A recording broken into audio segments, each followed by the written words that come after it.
Salut, c'est Mélanie de la Griffe Noire. Je vous invite à me suivre dans les coulisses de la remise du prix du Lions Club. D'abord, c'est un prix de lecteur.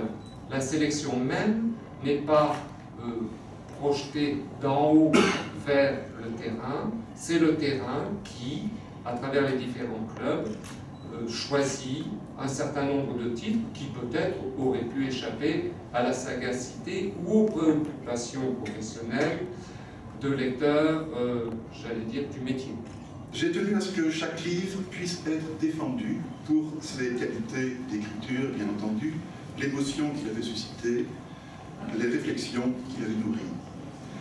Et il s'est porté sur le roman de Paola Piani, N'entre pas dans mon âme avec des chaussures, paru aux éditions Diana Lévy. Monsieur le président du jury, est-ce que vous pourriez nous parler un petit peu du livre que vous avez donc récompensé ce soir? C'est un livre qui décrit avec beaucoup de force un épisode un peu méconnu de notre histoire et de l'histoire des Tziganes, qui est leur enfermement dans un camp en 1940, à l'époque donc, où le nomadisme était interdit durant la durée de la guerre. C'est un roman qui nous a effectivement séduit d'abord parce que c'est un problème brûlant d'actualité, à l'époque où il y a encore des camps en France pour d'autres types de réfugiés, donc une autre forme de nomadisme. Mais ce n'est pas un roman à thèse, c'est un véritable roman autour d'un personnage, la petite Alba, qui va devenir femme, dans la perte de ses valeurs. Et c'est cela qui m'a personnellement profondément séduit dans ce roman.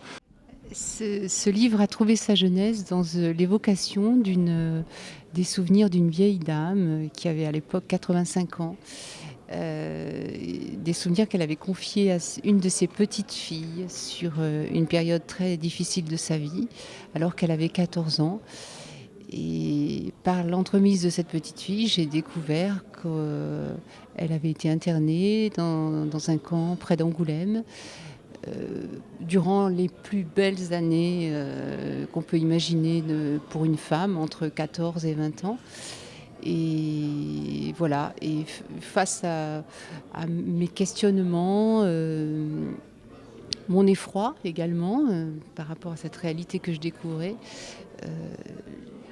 la littérature m'a paru la seule force possible à rattraper pour entrer dans cette histoire et pour en faire autre chose qu'une page d'histoire, pour pouvoir laisser une trace